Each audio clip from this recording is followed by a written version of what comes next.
Have you ever shaved a little off your proposal or asking price because you didn't want to scare the client away?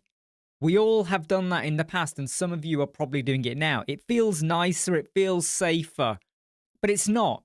This is costing you way more than you realize, and we're not just talking about money. This will cost you your confidence, your energy, and even the love for what you do. Let's talk about this a little bit. When you undercharge, you're paying an emotional tax. I don't mean you're doing loads of work for less money. I'm talking about feeling resentful when projects drag on, stressing over deadlines because you're cramming too much in and you said you would do all of this stuff for the client. And especially when you're trying to do it with not enough hours.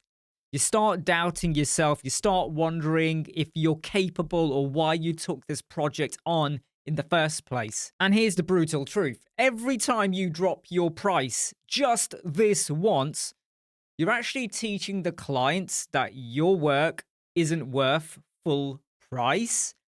Even if you tell yourself, I'm just being generous, I'm just trying to help them out because they're struggling, you're actually shrinking your value. Believe it or not, good clients want to pay for good work. And when you charge properly, it shows you know what you're doing. It tells clients you're serious, reliable, and probably more professional than a lot of the cheaper alternatives out there. There's loads of companies that are going to build your website for $50 and they never ask for an upfront cost. Proper, real businesses know that's probably a scam and there's probably a hidden cost somewhere else. And if you want to stick to always offering a discount, then you're always going to attract clients who see web design like fast food.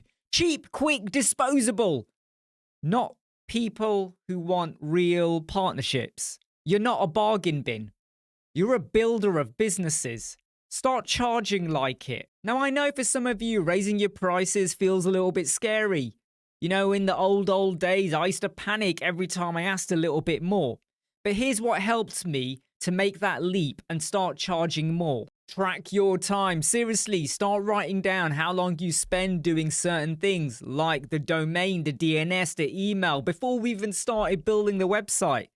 Start looking at how much time you spend. And you may come out of that totally shocked at how much you're giving away. And when you are trying to explain to a client who goes, why is this costing so much? Talk about the value you bring, not just the hours you spent. Deep down, clients don't really care how long it takes for you to build a website. They really care about the result. And you really need to be pumping that out there. What is the end game? What is the goal that you're going to achieve for them, their business, and their family? Even better, offer them options. You know, like a pricing ladder. So rather than discounting, you go, here's package 1, here's package 2. Package 2 has a lot less than package 1. But make it clear to them. Itemize what you're going to do. And if they decide that they want to pay 50% less than what you're offering or the price, say, fine. Take out what you don't want and you can do it yourself or get someone else, but then it's not on me if things don't work properly. And most of all, remember this, the right people will stay. They will want to work with you.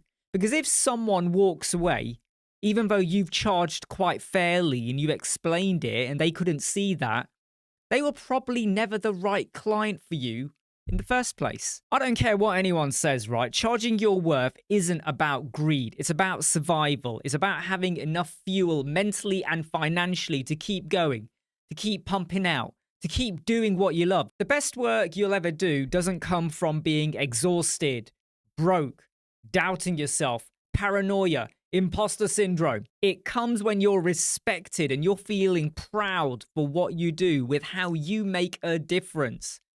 So next time you're tempted to just shave off a little, ask yourself, am I doing this because I'm scared or because it's actually the right move? Most of the time, it's fear. Well, don't let fear run the business anymore. You're worth more, and it's time to start acting like it.